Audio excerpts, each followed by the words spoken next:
Bon.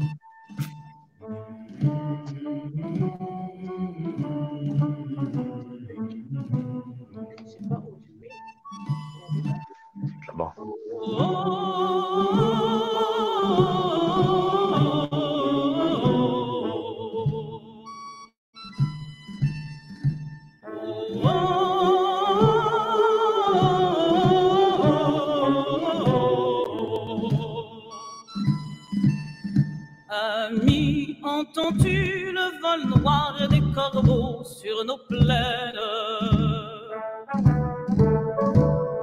Ami, entends-tu ces cris sourds du pays qu'on enchaîne? Oh, et partisans, ouvriers et paysans, c'est l'alarme. Ce soir, l'ennemi connaîtra le prix du sang et des larmes. Montez de la mine, descendez des collines, camarades. Sortez de la paille, les fusils, la mitraille, les grenades.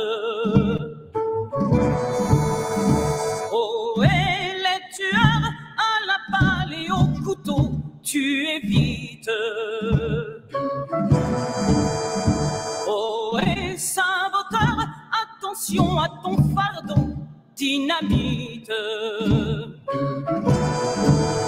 C'est nous qui brisons les barreaux des prisons pour nos frères. La haine à nos trousses et la faim qui nous pousse la misère. Il y a des pays où les gens au creux des lits font des rêves. Ici, nous vois-tu, nous on marche et nous on tue, nous on crève. Ici, chacun sait ce qu'il veut, ce qu'il fait quand il passe. Ami, si tu tombes, un ami sort de l'ombre à ta place. Demain, du sang noir séchera au grand soleil sur les routes. Chantez, compagnons, dans la nuit, la liberté nous écoute. Ami, entends-tu les cris sourds du pays qu'on enchaîne? Ami, entends-tu le vol noir des corbeaux sur nos plaines? Oh, oh,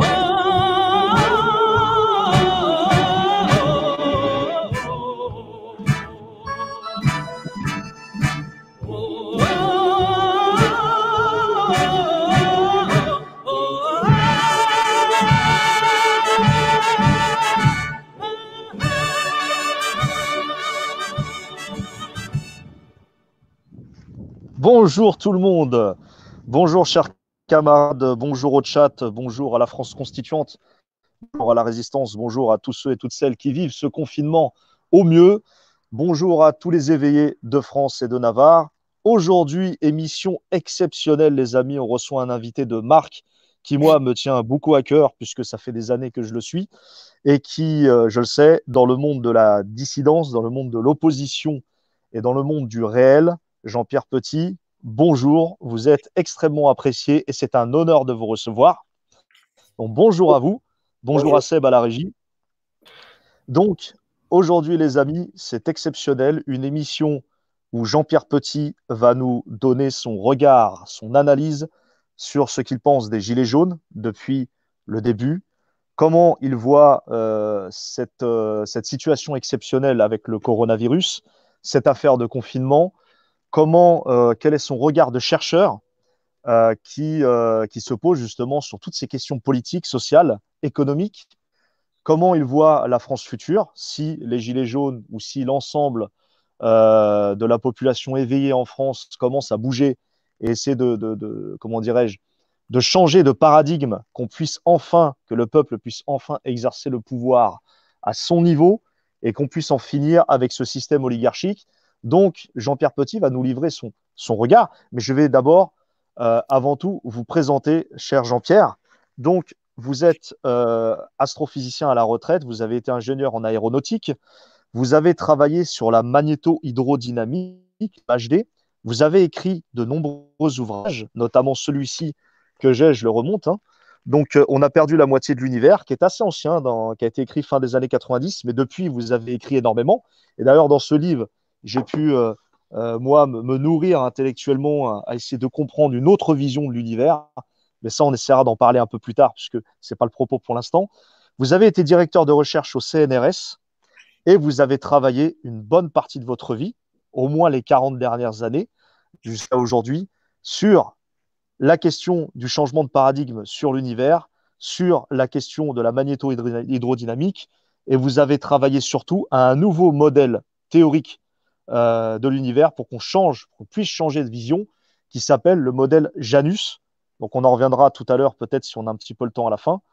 Et donc, Jean-Pierre, je vous laisse la parole, déjà peut-être pour vous présenter vous-même très rapidement, et surtout, quelle est votre vision au jour d'aujourd'hui des Gilets jaunes, puisque je rappelle à nos téléspectateurs que vous avez participé au mouvement des Gilets jaunes, notamment dans votre localité, vous avez porté le gilet avec fierté, je pense, et vous avez côtoyé Étienne Chouard, vous avez côtoyé tout un tas de gens intéressants qui, justement, veulent participer à cette dynamique. Je vous laisse la parole, Jean-Pierre. Oui, j'ai vécu cette expérience et je peux en rendre compte parce que, si vous voulez, j'ai aussi une expérience qui correspond à mon âge. C'est que j'ai vécu mai 68. Et mai 68, tout de suite, le parallèle s'est imposé. Lorsque, vous savez, à Pertuis, il s'est passé la chose suivante, c'est que les Gilets jaunes ont réussi à investir un ancien magasin désaffecté, mais qui était quand même une structure assez confortable, dans lequel immédiatement une centaine de chaises ont été apportées et les gens ont commencé à parler avec un micro. Donc, ils se réunissaient dans cette espèce de salle de réunion et ça a duré pendant un certain nombre de mois jusqu'à ce que les choses soient reprises en main. À un moment, le propriétaire du magasin simplement a fait mettre des plaques contreplaquées sur les fenêtres et à ce moment-là, essayer de réinvestir ce truc-là n'était pas possible, sauf effraction, sauf procès verbal, etc. La gendarmerie s'y est mise et résultat, les Gilets jaunes se sont retrouvés sur des ronds-points et très rapidement, le mouvement s'est complètement effiloché. Mais le plus grave, c'est pas tellement ça, c'est que le groupe de ces Gilets jaunes de Pertuis s'est fragmenté aux 3 ou 4 factions. Et finalement, maintenant, ça devient 5-6 personnes dans un café et 5 autres personnes dans un autre café. Or, à partir du moment où les gens ne s'entendent plus, c'est la catastrophe, quoi. Et moi, je me rappelle quand ce mouvement démarrait, je disais à une fille qui était dans ce groupe, j'ai l'impression de revivre ce qui s'est passé en mai 68. Elle me dit, oh, mais non, le temps a passé, c'est plus pareil. Je dis, oui, vous avez raison, c'est pire. Et effectivement, dans cette palette de personnalités qu'on voyait de mai 68, on retrouvait absolument tout. On retrouvait surtout ce qu'on appelle les gauchistes. Alors, il y avait le syndicalisme de service, la CGT, qui était là donc dans le mouvement des Gilets jaunes, mais qui rendait compte à ses copains, parce que pour lui, l'idée c'était d'essayer de récupérer ce mouvement pour en faire une sorte de mouvement syndical. Bon, voilà. Et puis à côté de ça, vous avez les gauchistes, vous avez les types qui disaient, oh, les Black Blocs, ils font du bon travail en envoyant des cocktails Molotov sur les banques. Voilà. Je dis, mais c'est pas possible. Alors après, même des gens disaient, oui, mais alors, s'ils veulent reprendre notre local, ça ne se passera pas comme ça. Mais si, ça se passera comme ça. Vous n'avez aucune force. Je veux dire, on ne fait pas une révolution avec 3% de la population. C'est pas possible. Voilà. C'est absolument incroyable. Et alors, ce que j'ai vu, moi, par exemple, lorsque cette répression a commencé à s'installer, bon, on essayait de viser le leader. Alors, vous savez une chose, c'est que dans la Constitution française, les procureurs sont nommés par le pouvoir. Ça, c'est une clé extrêmement importante de tout. Si on ne change pas ça, c'est la catastrophe. Donc, autrement dit, le pouvoir a nommé un procureur qui était à Avignon en disant faites en sorte que ça s'arrête. Alors, qu'est-ce qu'a fait le procureur? Il s'est dit je vais inculper quelqu'un. Alors, à ce moment-là, il s'est adressé aux gendarmes de Pertuis en disant qu'est-ce qu'on peut faire? Et alors, il y a une chose, c'est qu'il y a une loi, je ne sais plus de quand ça date, mais vous savez que pour faire une manifestation, il faut l'avoir déclaré 5 jours avant par lettre Oui, recommandée, tout à fait. etc. Bon. Et si on ne le fait pas, à ce moment-là, on est coupable d'avoir organisé une manifestation non déclarée. Et à ce moment-là, on peut être accusé et condamné à X euros et à X semaines ou mois de prison et tout ça. C'est effarant. Bon. Alors, le truc, c'est que les Gilets jaunes de Pertuis, ignorant totalement cette loi, ont organisé leur manifestation et simplement, ça s'est toujours passé de bien extrêmement bon enfant à Pertuis. Il n'y a jamais eu le moindre truc. C'était d'un paisible absolu. Les flics étaient là autour en nous faisant des sourires et les gars qui étaient en contact avec la gendarmerie disaient bon, voilà, samedi à telle heure, on ira de tel endroit à tel endroit. Bon, ça va. Et ils s'imaginaient qu'en ayant prévenu la gendarmerie, ça suffirait. Et c'est pas du tout ça qu'il fallait faire. Il fallait faire une lettre recommandée à la préfecture, à la mairie, des choses comme ça. Et là où je trouve que la gendarmerie est vraiment coupable, c'est que ces gendarmes n'ont pas dit, peut-être le savaient-ils pas eux-mêmes, écoutez, vous êtes bien gentil de nous prévenir par téléphone, mais c'est pas comme ça qu'il faut faire.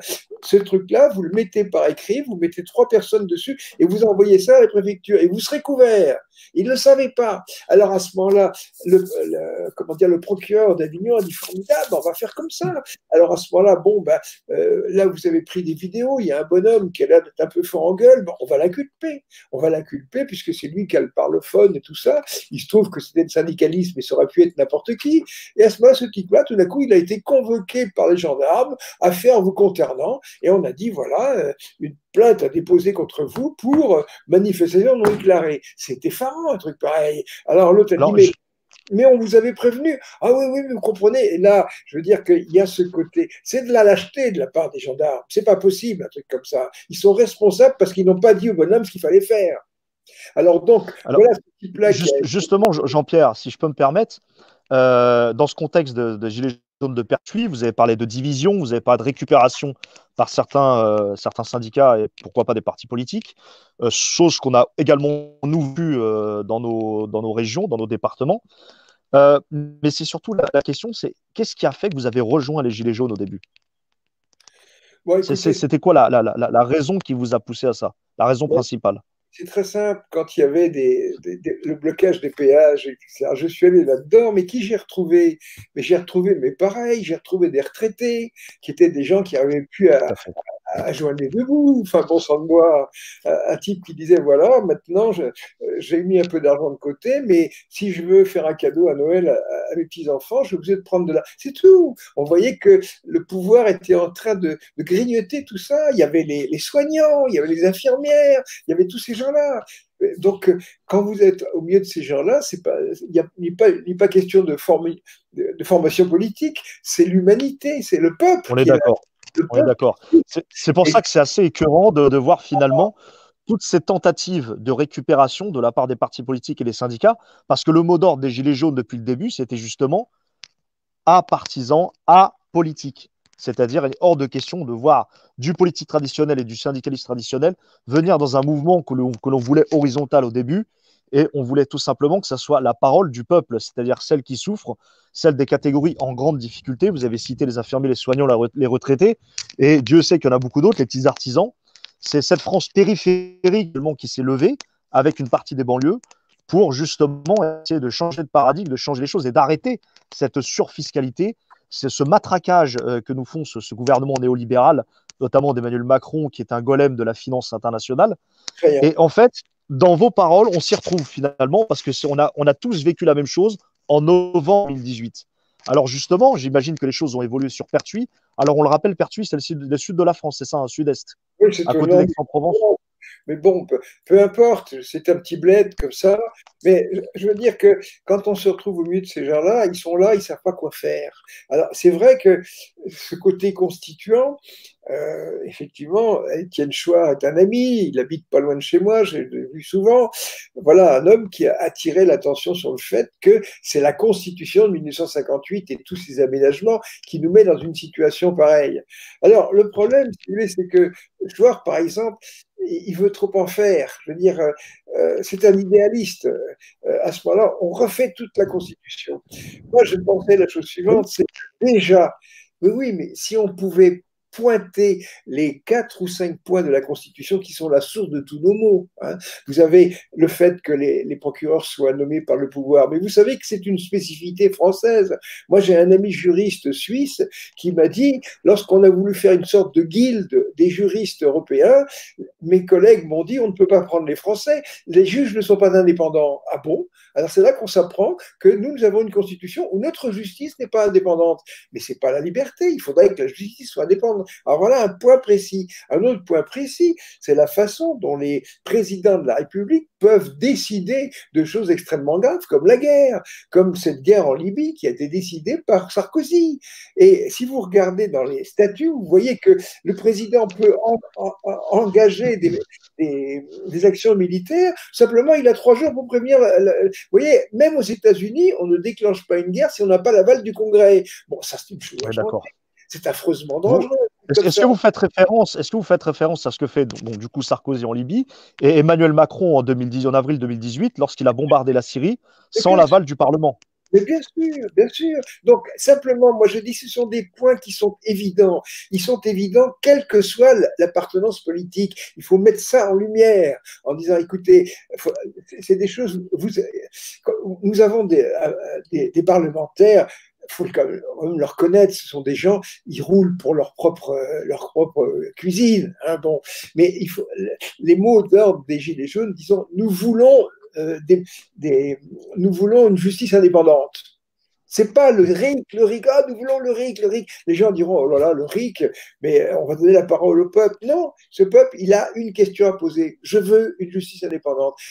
Une revendication comme celle-là, personne ne peut la contester, ni de droite, ni de gauche. Vous comprenez? Ensuite, nous voulons que le président, quand il engage une action de guerre, ce soit contrôlé par le Parlement. Personne ne peut dire le contraire, ni de droite, ni de gauche. Voilà. Puis ensuite, alors après intervient ce point, mais déjà des points précis comme ça, il y en a encore 4 ou 5 comme ça dans la Constitution. Il fallait taper là où c'était fragile. Vous voyez. Justement, c'est ce que nous, en tout cas au niveau des Gilets jaunes constituants, nous souhaitons. On souhaite justement taper là où ça fait mal, et notamment la réécriture de la Constitution, en tout cas en partie. Ça, il faudra après voir discuter avec les forces vives du pays. Mais il faut d'abord qu'on récupère le pouvoir, parce que sans récupération du pouvoir, c'est-à-dire que le pouvoir revienne à l'exercice du peuple, et non pas d'une élite qui profite de la situation. Donc ça, c'est une évidence. Et si on arrive ne serait-ce qu'à des solutions intermédiaires de bricolage, ce que j'appelle moi de bricolage, ce que vous dites sur la Constitution, c'est exactement ce qu'on a pointé nous depuis le début, c'est-à-dire qu'on revient aux travaux d'un Asselineau, par exemple, ou d'autres, qui ont justement pointé du doigt les trahisons, la haute trahison du président de la République vis-à-vis de la Constitution, de la même Constitution sur laquelle il tourne. Il gère la France en trahissant la Constitution tous les jours, lui. C'est extraordinaire, un truc pareil. Bien sûr. Mais alors, le problème, regardez par exemple l'ADP. L'ADP, il y a tout d'un coup, on a lancé l'idée, la procédure d'établissement d'un référendum était lancée. Vous avez vu ce qui s'est passé? Il y a 1 million de voix, alors qu'il en a fallu 4,7 millions. Autrement dit, les Français ne veulent pas changer leur constitution. Ils ne veulent même pas se servir de ça. Alors, imaginez par exemple qu'on fasse un référendum sur nous voulons une justice indépendante. Ça paraît quelque chose de lumineux. Bon, alors à ce moment-là, tout d'un coup, des parlementaires se mettraient d'accord pour dire voilà, on va lancer un référendum. Mais y aurait-il des gens qui cliqueraient pour voter là-dessus? On dirait aux Français, mais est-ce que vous n'êtes pas d'accord pour un référendum pour avoir une justice indépendante? Ah, ben vous savez, moi, la politique, voilà. C'est effrayant. Il y a un état d'abrutissement de la population française qui est dramatique. Dramatique. Ça, c'est dû à la. Alors, nous, on a pointé évidemment comme la propagande médiatique étant le premier responsable de l'abrutissement généralisé des Français. Alors, les Français en eux-mêmes, à nous-mêmes, voilà, on a accepté quelque part cet abrutissement. La propagande médiatique, parce que voilà, comme vous le savez, cher Jean-Pierre, la majorité des médias mainstream sont détenus par des milliardaires, et des milliardaires qui font partie de cette oligarchie. Patrick Mais, Drahi, Martin Bouygues, qui eux-mêmes ont un lien avec les politiques.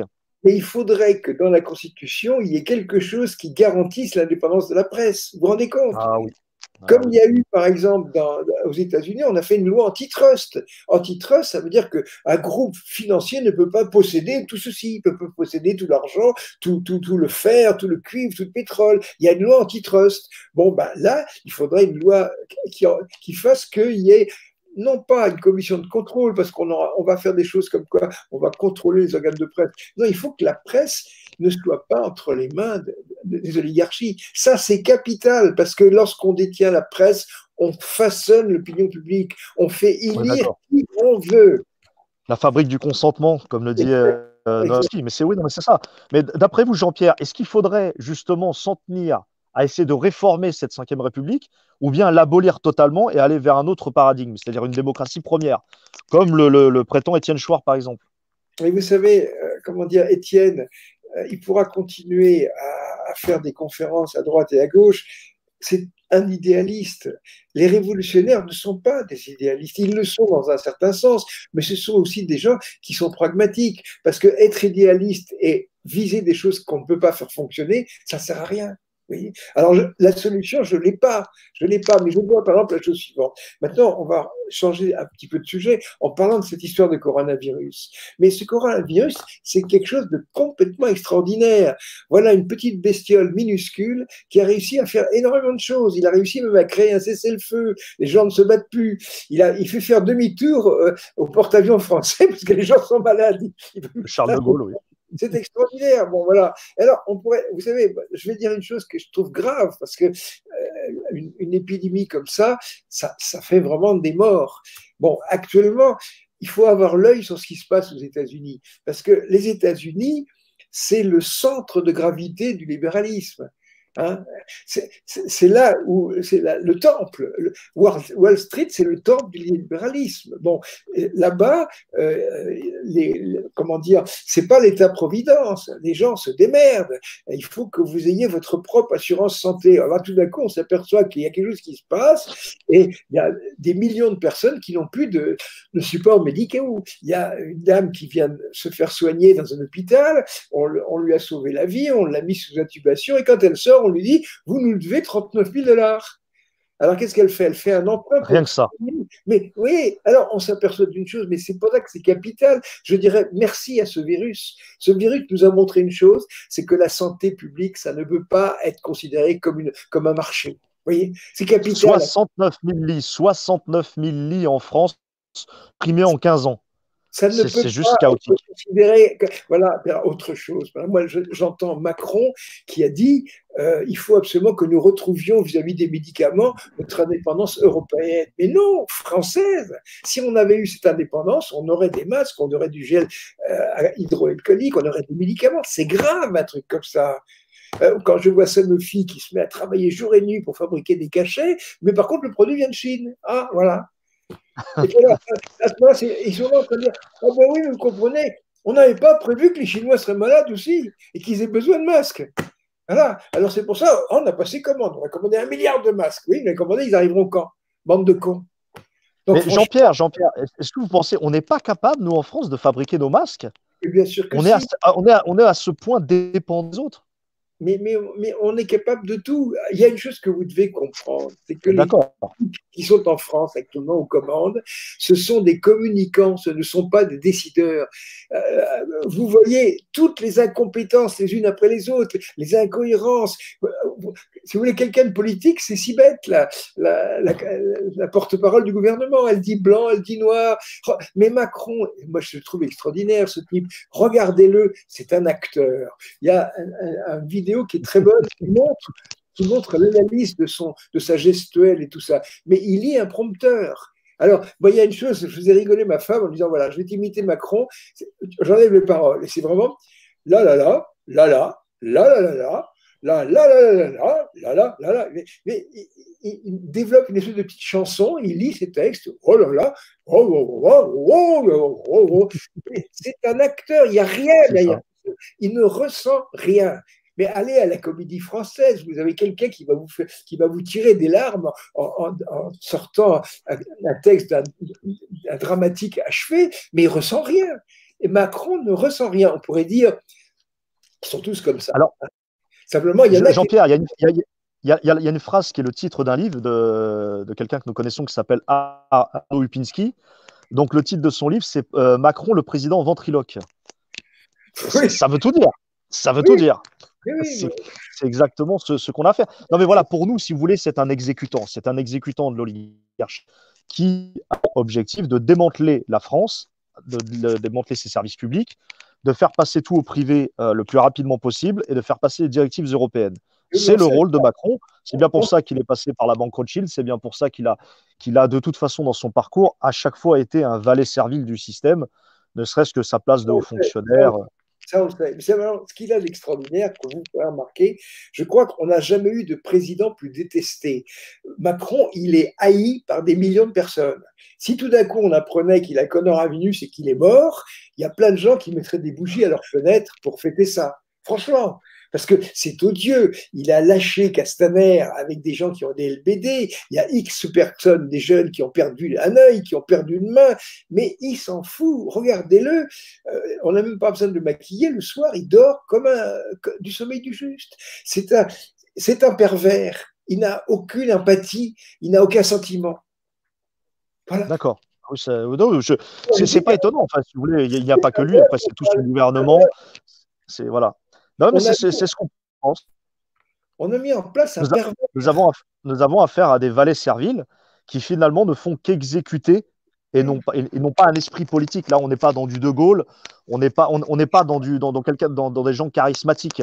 On est vraiment dans de l'exécutant. C'est l'exécution si vous voulez, typique. La base des problèmes, on les connaît très bien. Alors, vous avez par exemple un type comme Asselineau qui fait des vidéos interminables. J'arrive jamais au bout. Il a tellement de digressions qu'on ne s'en sort plus. Bon, voilà. Mais il faut sortir de l'Europe. Bien sûr, regardez ce qui se passe actuellement. Nous avons des problèmes. Donc, à ce moment-là, Macron dit au diable la dette. Alors, ça veut dire qu'on va sortir des centaines de millions d'euros. Mais ces centaines de millions d'euros, on va les emprunter. Il faudra qu'on les rembourse. Mais pourquoi est-ce qu'il faut qu'on les rembourse? Là, il faut simplement réfléchir à ce que c'est que la monnaie. Mais vous avez déjà vu 36 000 vidéos qui vous disent celui qui détient la possibilité d'imprimer l'argent, il contrôle le monde. Voilà, c'est la fête. Donc là, vous avez un système. Il y avait, on pourrait dire, les pays européens avaient chacun leur monnaie. Alors là, il y avait la livre, il y avait la lire, il y avait la pesette, il y avait le franc. Puis alors, vous savez, il y avait des spéculations. Parce qu'effectivement, chaque monnaie n'a de valeur que par rapport aux autres monnaies. Alors, tantôt, on faisait le combat sur la lire se cassait la gueule, etc., etc. Alors, qu'est-ce qui se passe? Eh bien, lorsque un pays est en difficulté, il a une solution, c'est d'imprimer du papier. Si nous détenions notre monnaie, si nous pouvions détenir nos francs, la Banque de France dirait, eh bien, on va imprimer 100 milliards de francs, pas d'euros, de francs. Bon, d'accord, 500 milliards de francs, on va imprimer ça pour faire fonctionner tout ça. À ce moment-là, il y aura plein de billets qui vont être en circulation. Alors ça s'appelle l'inflation. Alors j'ai fait une bande dessinée. Pour les gens qui ne maîtrisent pas ça, ils n'ont qu'à aller voir l'économie qu'on a, la bande dessinée du site de Savoir Sans Frontières. Elle est gratuite, téléchargez-la. Alors effectivement, on s'aperçoit d'une chose, c'est que si votre monnaie devient inflationniste, elle perd de sa valeur. Et pourquoi? Parce que les pays étrangers diront, mais dites, moi j'ai des francs, mais j'ai pas trop confiance. Donnez-moi des livres, donnez-moi des marques, par exemple. Et à ce moment-là, eh bien, si les pays ne peuvent plus assurer la contrepartie, la parité, à ce moment-là, ils sont obligés de dévaluer leur monnaie. Ils dévaluent leur monnaie. Alors ça a deux effets quand on dévalue sa monnaie. Le franc vaut moins cher que le marque ou que le monnaie environnante. Mais à ce moment-là, vos produits sont moins chers à l'exportation. Par contre, ce que vous importez, c'est catastrophique. Alors, quand on dévalue, ça relance les exportations. Mais ça pénalise les importations. Or, maintenant, nous sommes rentrés dans un circuit où nous avons des économies complètement interconnectées. C'est-à-dire que si nous produisons quelque chose, eh bien, ce quelque chose, il y a une partie importée. Donc, autrement dit, si on dévaluait notre monnaie, eh bien, les matières premières dont on se sert, par exemple, vous prenez le médicament que fait Sanofi, ah ben, à ce moment-là, la matière première, et à ce moment-là, ça ferait quelque chose d'absolument indémerdable. C'est pour ça que le fait d'avoir un minimum d'autarcie dans un pays, c'était indispensable. Et la relocalisation, il faut qu'on on relocalise. oui, Absolument. Enfin, je qu'on veux puisse nous-mêmes réindustrialiser le pays quand même, un minimum. exactement. Le mot, c'est réindustrialiser. C'est effarant qu'on ait pu prendre le risque de désindustrialiser. Et alors, le drame, c'est que ça fait 20 ans qu'on désindustrialise. Il faudrait peut-être du temps pour réindustrialiser. Mais un type comme Macron, ça ne lui rentre pas dans la tête. Mais ces gens-là, ils s'en foutent. Et ça va être des drames de plus en plus catastrophiques. Mais ce problème-là, les Américains l'ont aussi. Ils savent aussi qu'ils sont très dépendants des importations avec des pays comme la Chine, etc. Alors, Alors là, justement, Jean-Pierre, si tu peux me permettre, pour le coup, on a une solution, on est les seuls à la proposer, bien d'autres avaient travaillé bien avant. Au sein des Gilets jaunes, et en particulier les Gilets jaunes constituants, nous proposons la création d'un comité d'annulation de la dette publique française, parce que nous considérons qu'elle est illégitime et odieuse, les deux. Donc, une des solutions qu'on pourrait préconiser, si on n'arrive pas à reprendre le pouvoir, en tout cas en intermédiaire, c'est au moins d'imposer à nos parlementaires et sénateurs qu'ils créent immédiatement une commission pour créer un audit public de tous nos comptes, et pour savoir si au moins on peut annuler la dette venant de sociétés de gestion d'actifs, banque privée. Il n'est pas normal, et tout le dites-moi ce que système vous en est pensez, mais pervers. C'est la loi de Giscard. Tout le système est pervers. Lorsque Giscard a fait cette loi, les banques avaient le droit de créer de la monnaie. Hein. Et au on est départ, d'accord. Sous De Gaulle, avec le CNR, c'était la création de crédit public. mais je veux dire, C'était créer de l'argent. l'annulation de la dette, ça passe par la remise en cause du système. De la Alors Banque de maintenant, France. On maintenant je veut vais, renationaliser la Banque de France. mais oui, exactement. Mais ce que je veux dire, oui, mais comment relativiser la Banque de France? Mais elle est prise comme ça par le fait qu'elle ne peut pas battre monnaie.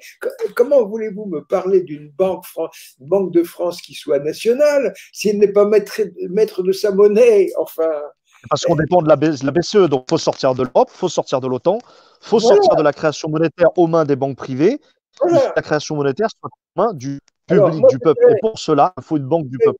Donc comment fait-on si on ne reprend pas le pouvoir? je dirais que ce coronavirus nous a apporté, merci à lui, c'est un doute sur l'Europe. Regardez, tout d'un coup, les Italiens se sont trouvés dans la merde. Vous vous rendez compte que la présidente de la Commission européenne a présenté ses excuses à l'Italie. Et ensuite, c'était chacun pour soi. Il y avait un avion qui venait de Chine avec des masques. Il s'est posé en Hongrie. Les Hongrois ont piqué les masques. C'est destiné aux Italiens. C'est une humiliation pour les pays de l'Union européenne. C'est une humiliation, tout simplement. Tout. Après ce circuit, est-ce qu'on pourra encore croire une seconde à l'Europe? C'est pas possible. Ça tient pas Absolument debout. pas. Voilà, voilà. Alors après ça, mais après il y a la mondialisation. Hein. Et moi, je dis que vous savez, si cette crise de coronavirus s'arrête dans 15 jours, 3 semaines, un mois, bon, mais ça recommencera comme avant, il n'y a pas de problème. Moi, je dirais ce qu'il faudrait, c'est que, vous savez, on ne crée pas de basculement révolutionnaire sans un drame épouvantable. Et c'est peut-être pas assez dramatique actuellement. Et c'est pas parce que les gilets jaunes descendront dans la rue. Vous savez, Macron a déjà fait la provision de balles pour LBD et de gaz lacrymogène. Donc, autrement dit, venez les amis, on vous crèvera les yeux, on vous arrachera les mains, il n'y a pas de problème. Et puis ensuite, vous avez les black blocs qui vont brûler les banques et les voitures. C'est formidable. Même les Français vont dire remettez de l'ordre dans tout ça. Le système est déjà fait et la presse fera exactement ce qu'on lui dira de faire. C'est ça qui est terrible. Par contre, qu'est-ce qui va se passer aux États-Unis? Si cette histoire-là continue pendant des mois, eh bien, aux États-Unis, ça va être grave, parce que vous savez qu'aux USA, quand on perd son travail, on perd sa couverture médicale immédiatement. Oui. Il n'y a pas d'assurance, il n'y a rien. Bon. Et là, alors, ils en arrivent à cette situation, vous avez vu, Trump, on ne va pas confiner les gens, on va laisser la libre circulation, puis tant pis, on perdra du monde. Il y a même des gens qui disent, vous savez, en cas de guerre, voilà, c'est ce qui se passe. Mais le plus grave après, c'est ce qu'il y a derrière. C'est le puçage des gens. C'est le fait que vous aurez dans votre téléphone portable un petit truc que vous aurez volontairement téléchargé. Et vous l'aurez volontairement téléchargé pour le temps du coronavirus, mais après, vous ne pourrez plus l'enlever. Même il y aura une loi ou un décret qui dira qu'il faut que vous l'ayez. Alors à ce moment-là, tout le monde sera fliqué merveilleusement. Et en plus, non seulement comme ça, mais en plus avec ça viendra des gens, ils auront demandé à l'être. Et après, Alors, descendre. Jean-Pierre, ça me permet de vous poser une question. Est-ce qu'on doit stopper ce confinement nous-mêmes? Est-ce qu'on doit en sortir? Est-ce qu'on doit appeler à la désobéissance civile? Pourquoi foutre? Ça vous donnera quoi de faire un truc pareil? Sans blague. Actuellement, il y a une chose, c'est qu'on n'a pas de capacité de se protéger, on n'a pas de masque, on n'a pas de gel hydroalcoolique. Vous supprimez le confinement, tout va exploser complètement. Les hôpitaux vont être complètement. Actuellement, mais rendez-vous compte dans ce qu'a dit Macron hier. Hein, bon, on a bien compris qu'il a donné une date du 11 mai, mais le 11 mai, les gens n'auront pas de masque. Oui, parce qu'ils sont livrés fin juin, apparemment. Mais oui, donc, c'est assez contradictoire, effectivement. Mais vous savez, moi j'ai un très bon copain, Rémi Nahan, lui, il a très vite billé sur les imprimantes 3D. Je ne sais pas si vous le savez, mais il y a des types avec leurs imprimantes 3D, ils fabriquent des visières en rhodoïde. Vous savez, le rhodoïde, c'est ces feuilles transparentes que vous trouvez dans la photocopieuse. Alors, dans une boîte, vous en avez 200. Bon, avec votre imprimante 3D, il arrive à en faire même 8 par truc et ça prend 20 minutes. Donc, vous avez un petit machin comme ça qu'on se met là avec un élastique et une visière. Et Rémi me dit, quand j'arrive à l'hôpital, les gens m'accueillent comme si j'étais mon Dieu. Ils se sont poussés des ailes comme les anges. Mais voilà, je veux dire, là, vous voyez, les imprimantes 3D, c'est un exemple de réapprovisionnement, de ce fait de se réapprovisionner, reprendre possession de l'outil de production.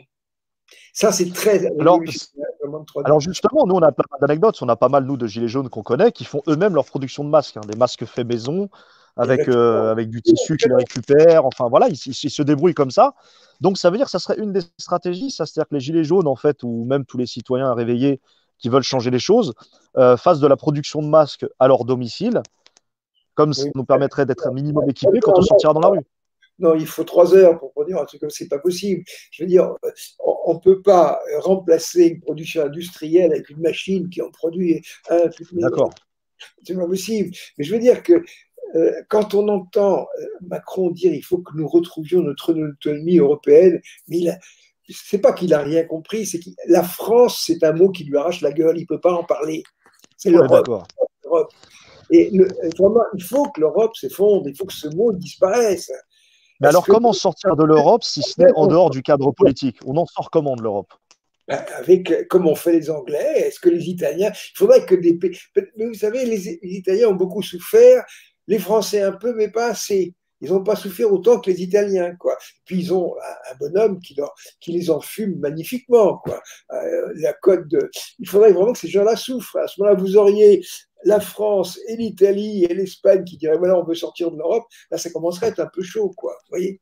Donc, il faut lancer une campagne d'information, pourquoi pas un référendum, demander un référendum populaire pour une sortie de l'Europe immédiatement, sans passer par des élections où ça peut être une proposition citoyenne, pour le coup. Oui.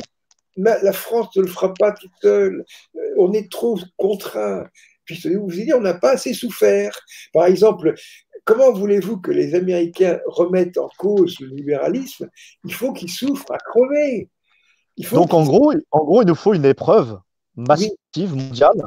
Oui. Mais dans ce cas-là, le coronavirus, c'est le début. Une grosse épreuve pour sortir les Français de cette léthargie, de cette zombification, et qu'ils puissent enfin prendre leur courage à deux mains et changer ce monde. Alors, moi, je vais vous dire la chose suivante.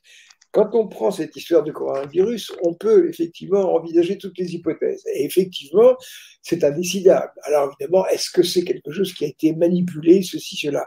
Même si ce n'est pas une création humaine, il y a une chose, c'est qu'il y a des gens, par exemple comme Bill Gates, qui savaient très bien que ça allait se produire. Et moi, je vous dis, ça va recommencer. Il y a un type qui a fait un site, je crois que c'est Reporter, j'ai mis le lien sur mon site, justement, sur ce qu'il dit de ce côté-là, et il dit, ça je le pense fondamentalement, cette crise n'est pas une crise sanitaire, c'est une crise écologique. On a fait une chose, c'est qu'on a réduit les derniers territoires de la faune sauvage, et maintenant nous vivons en symbiose avec les chauves-souris. Quand vous prenez ces chauves-souris frugivores et que vous réduisez leur habitat au point qu'elles n'ont plus rien à bouffer, elles viennent manger dans vos vergers. Et puis quand elles mangent dans vos vergers, elles font caca par terre et c'est mangé par les cochons. Et voilà, on ne peut pas sans danger cohabiter avec la faune sauvage. C'est pas possible. On ne peut pas manger de l'animal sauvage sans danger, c'est tout. Les Chinois vont peut-être comprendre qu'il va falloir à un moment créer une loi punissant sévèrement les gens qui vendent de la viande d'animaux sauvages. Vous voyez, c'est grave. Ils avaient pensé le faire après la première crise. Là, maintenant, ils sont en train de réfléchir. Parce que c'est un acte criminel. Si vous vendez de la soupe de chauve-souris ou du ragoût de pangolin, vous allez faire crever des dizaines de milliers de personnes. C'est grave. Justement, Jean-Pierre, j'aurais une autre question sur le coronavirus. Est-ce que d'après vous, c'est peut-être une hypothèse, est-ce que le coronavirus est une arme biologique? C'est une arme biologique. C'est l'arme dont la nature se sert pour se défendre contre vous. Si vous voulez, il y a une chose, c'est que Vous voyez pas quelque chose, ça peut pas être, enfin, ça peut pas être l'humain à l'origine? mais pas forcément. Mais je veux dire qu'actuellement, il se passe la chose suivante, et les biologistes vous le diront, c'est que les espèces sauvages animales sont des réservoirs d'une quantité hallucinante de virus qui nous sont dommageables. C'est un peu comme si la nature avait créé ça. Nous ne pouvons pas faire disparaître la faune sauvage, car lorsqu'on arrivera à réduire leurs habitats, vous savez, actuellement, dans le temps, la faune sauvage, c'était 100% de la planète. Puis là, maintenant, qu'est-ce que c'est? Mais c'est 2%, 5%. Bon, là, on est arrivé à un seuil. Et à ce moment-là, il y a un mécanisme régulateur qui fait que la faune sauvage va nous dire, bon les copains, vous voulez nous éradiquer? Eh bien, nous arrivons chez vous. Voilà. Et nous allons vous pourrir l'existence. Vous pensez en fait que le monde animal en fait a une sorte de système d'autodéfance face à sa possible extinction? Mais oui, exactement. C'est intéressant. C'est une sorte de système d'autodéfense de la biodiversité. Parce que la biodiversité, c'est très important sur Terre. Alors, il y a des gens qui en parlent, mais de façon philosophique. Alors que là, c'est pas philosophique, c'est vous voulez tuer la biodiversité, vous allez mourir vous-même. Vous entendez? C'est pour ça que les gens parlent de la 6e extinction. Moi, je dirais actuellement, si les terriens, si les hommes veulent faire disparaître la faune sauvage, ils disparaîtront avant elle. Vous entendez? Elle est plus forte que vous. C'est l'évidence. Ça, là-dessus, c'est clair. On ne peut pas lutter contre ça. Voilà. Alors, il y a une chose, vous voyez, c'est que lorsqu'on est face à des choses comme ça, prenez par exemple quand les Américains faisaient des explosions nucléaires dans le Pacifique. Alors, ils faisaient exploser 1 kilotonne, 10 kilotonnes, 100 kilotonnes, 20 mégatonnes. Tout d'un coup, 20 mégatonnes, ils font péter Castel Bravo. Alors, ma foi, il y avait des retombées. Les Japonais en prenaient un peu sur la tête. Ça fait rien, c'était des jaunes. Ensuite, les Polynésiens, mais ça, on s'en fout. Tout d'un coup, on s'est retrouvé avec des déchets radioactifs au Texas. Alors là, ça va plus. Hein. Et là, on a arrêté. On s'est dit, on va faire des explosions souterraines. Bon, ben là, il faut que lorsqu'on fait disparaître la faune sauvage, il y ait des pandémies pas possibles. Et moi, je dirais la chose suivante, c'est que cette pandémie que nous avons là, c'est un avertissement sans frais. Ça peut être bien pire. Hein. La faune sauvage a une réponse de ce côté-là, et c'est un peu, vous n'avez pas compris le prochain coup, vous allez voir comment ça va se passer, vous allez avoir 1 milliard de morts. Ça peut très bien prendre cette tournure. En fait, vous considérez l'hypothèse qu'il peut y avoir une seconde vague beaucoup plus meurtrière? Bien entendu, mais non seulement une seconde vague, mais après, même si ça se tasse pendant 3-4 ans, il y aura quelque chose qui pourrait être encore plus déflagrant. Tout ça parce qu'on est en train de bouffer l'Amazonie, etc. Alors vous avez des types comme Aurélien Barraud, tous ces gens-là qui disent il faut préserver l'habitat de ces espèces qui sont si gentilles. Non, c'est notre vie à nous, nous faisons partie de ce biotope. Nous sommes en train de démolir le biotope et lorsqu'on met le feu à sa maison, on finit par être brûlé soi-même. Vous comprenez ? Voilà. Et ça va donner un argument aux écologistes. Je ne sais pas ce que fout Cédric Villani, mais vraiment, moi, c'est ce que je ferais à sa place. Et un discours du genre, vous savez, la défense de la faune sauvage, c'est pas pour ces petites baleines. Vous savez, il y a des choses merveilleuses. Vous avez vu, par exemple, qu'on a photographié des rorquals, qui sont des bêtes de 15 mètres de long, qui sont venus folâtrer devant le port de Cassis. Et pourquoi est-ce qu'ils sont venus? Pourquoi tout d'un coup on a ces cétacés monstrueux qui viennent si près des côtes? Et parce qu'il n'y a plus de bruit. Vous savez, les cétacés, ils sont très sensibles aux oreilles. Alors, ils en ont marre des gens qui se promènent avec le hors-bord. Tout d'un coup, la mer est silencieuse, ils reviennent, quoi. Donc, autrement dit, on a ce geste. Regardez les oiseaux qui viennent, regarde le ciel qui devient clair. Toute la nature lui dit, arrêtez de faire les cons. Nous ne demandons même qu'à arrêter, qu'à arranger vos Alors ça, c'est extraordinaire parce qu'actuellement, on a vraiment de très, très, très beaux ciels. Et voilà. pour les ciels étoilés, pour les astronomes amateurs, c'est un régal. En ce moment, c'est un régal. Et j'avoue que les traînées d'avion, ça fait du bien de ne pas les voir. Vous voyez, c'est ça qui est effarant.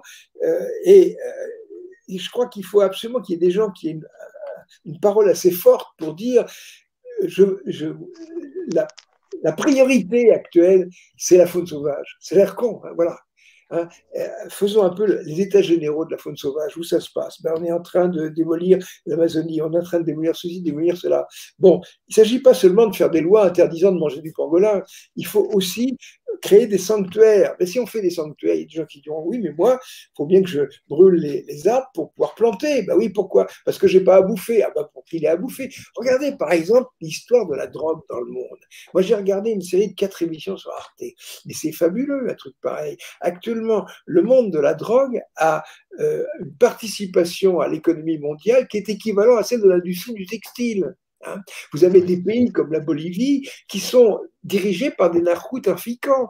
Et quand vous revenez un siècle en arrière, au début du siècle, il y avait 3 fumeries d'opium à Nankin, c'est tout. C'était rien du tout. Et maintenant, c'est devenu monstrueux. Pourquoi? Mais parce qu'on a fusillé les économies de ces gens-là. Les Américains ont démoli l'Amérique du Sud. Ils ont mis des régimes. Et maintenant, ça leur retombe sur la gueule. Voilà un exemple de feedback. Hein. Exactement.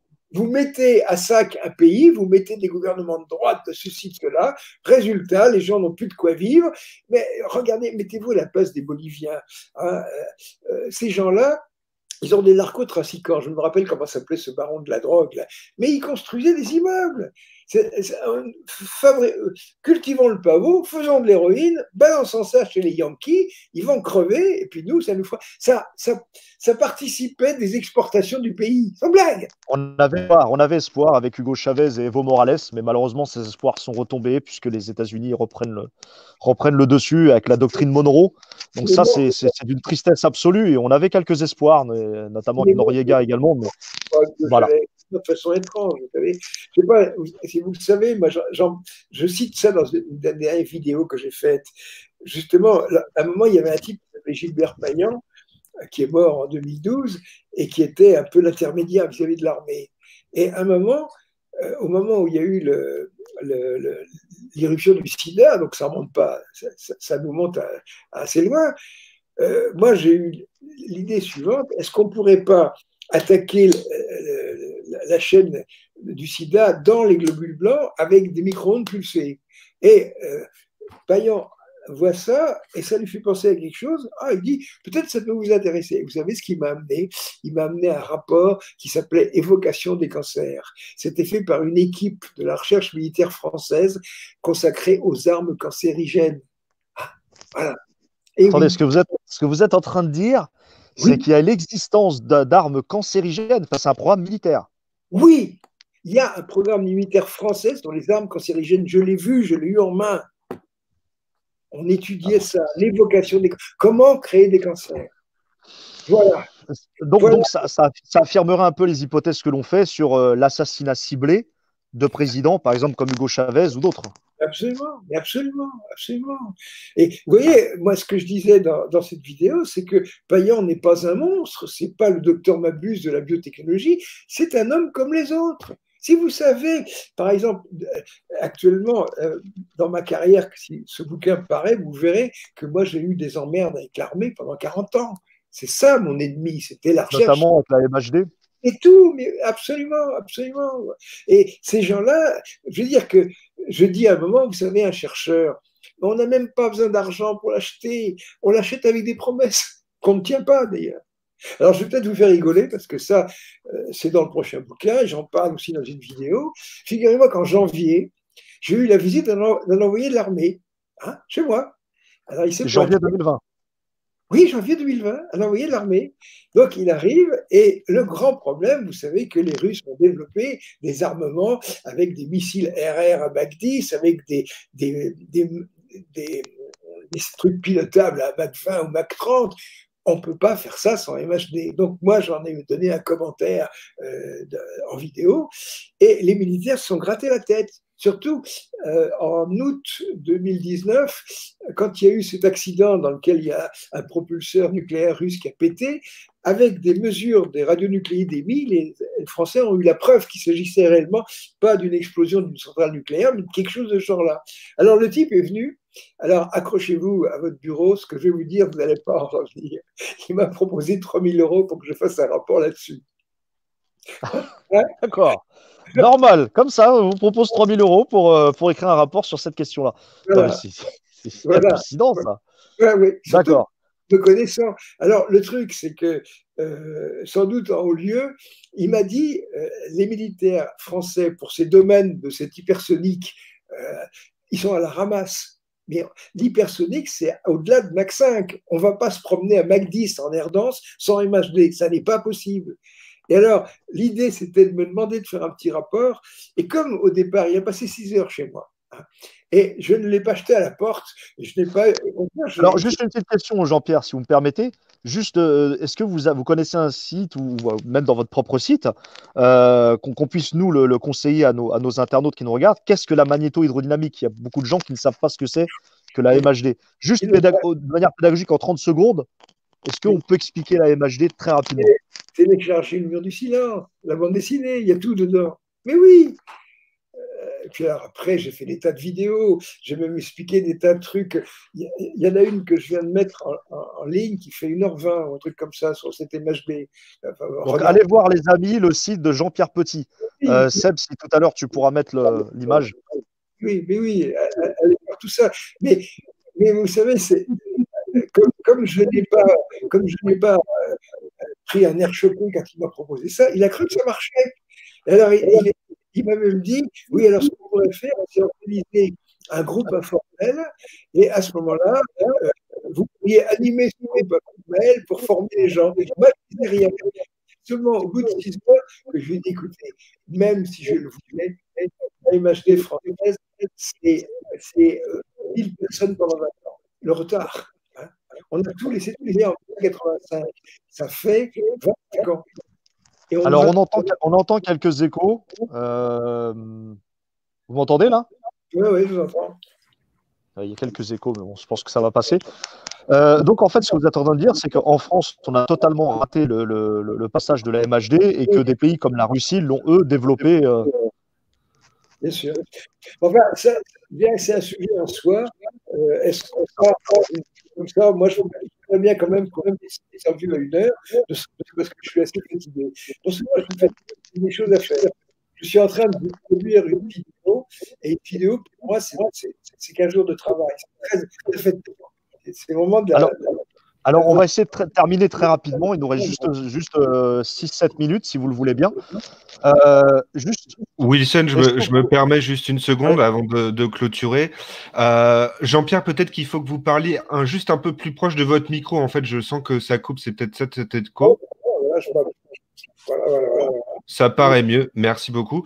Je voulais juste dire 2-3 choses. Alors, on a notre camarade constituant, Jean-Michel, qui est passé sur le chat, donc qui a été libéré aujourd'hui. Donc, on lui passe un grand salut. J'allais justement passer un message. Bah, vas-y, Seb, passe le message pour notre ami. Je vais te laisser le faire, Wilson, mais juste Jean-Mi était dans le chat, je ne sais pas s'il est toujours là. En tout cas, on est très heureux qu'il soit dehors. C'est super, enfin c'est une très bonne nouvelle pour le confinement. Donc Jean-Michel qui était prisonnier politique plus ou moins. Voilà. Salutations à toi, Jean-Michel. Et on fera sûrement une émission avec toi quand tu le pourras. Enfin, profite de ta famille, profite de la liberté en confinement. Hein. Bienvenue parmi nous. Mais voilà, le message est passé. Alors, on a dit qu'on ne prendrait pas de questions étant donné que Jean-Pierre a peu de temps à nous accorder. Peut-être avant la fin, j'en ai noté 2. Très succinctes. Ah bah, Jean-Pierre est parti, mais j'ai noté 2 questions. Jean-Pierre? Jean-Pierre a des codes du StreamYard, on va attendre un petit peu. Peut-être, Wilson, tu peux résumer tout ce qui s'est dit jusqu'à maintenant. J'ai trouvé ça un bon tour d'horizon en tout cas. C'est bon, c'était très court avec Jean-Pierre. Moi, j'aimerais des émissions qui durent 10 heures, tellement c'est passionnant. Là, en plus, ça commence à bien partir. Non, pour résumer, notre ami Jean-Pierre Petit, c'est rare de voir des chercheurs déjà participer au mouvement des Gilets jaunes. Moi, j'en ai pas vu des masses, honnêtement. Si vous en connaissez, dites-le moi, mais moi, j'en connais pas. C'est peut-être le seul. Très proche d'Étienne Chouard. Il a des idées très proches de justement des points, on va dire, des points problématiques sur la Constitution. Donc ça nous donne des pistes. Finalement, ça nous rappelle les fondamentaux. Peut-être qu'il faut revoir justement cette question de la Constitution. Peut-être que toutes les réponses sont là. Ensuite, Pierre Petit nous dit que justement, c'est la crise du coronavirus actuelle. Une des hypothèses qu'il avance, c'est peut-être une réponse de la faune et de la flore, une réponse du règne végétal et animal pour prévenir en fait l'être humain de ces dérives. C'est une possibilité. Hein. Moi, on n'écarte rien ici. Il faut respecter toutes les hypothèses. Si ce n'est pas une arme biologique faite par le camp russo-chinois ou bien par l'OTAN, par le camp américain, donc c'est peut-être simplement une donnée de la nature qui nous fait le rappel à un moment donné peut-être de nous sortir de nos certitudes, de notre monde néolibéral qui est en train de détruire la planète. C'est une piste, hein, on peut pas écarter cette piste-là non plus. C'est vrai que c'était très court, c'était intense. On sait aussi que Jean-Pierre Petit est quelqu'un qui pense comme un astronome et les astronomes ont une vision très élargie. C'est-à-dire qu'on ne peut pas penser peuple, nation, on pense avant tout terre, on pense planète quand on est astronome. Donc forcément, il y a toujours ce souci en fait de l'humanité. Et ça, c'est fort en fait, ça c'est très fort. Là, on n'est pas dans le mondialisme bête et méchant, on n'est pas dans le nouvel ordre mondial, on est dans un esprit réellement humain. Là, c'est l'humain qui reprend sa place, qui reprend ses droits. Et moi, personnellement, j'aime cette vision-là. Donc, cher Jean-Pierre, si vous arrivez à revenir, ça serait bien pour faire le mot de la fin. Si tu peux voir avec lui, s'il te plaît, pour qu'on puisse avoir le mot de la fin. Je suis en ligne actuellement avec Jean-Pierre. Il va revenir pour les 5 dernières minutes. D'accord. Comme ça, je le laisserai. Mais voilà, juste pour. Je vais regarder vite fait 2-3 trucs sur les dernières phrases.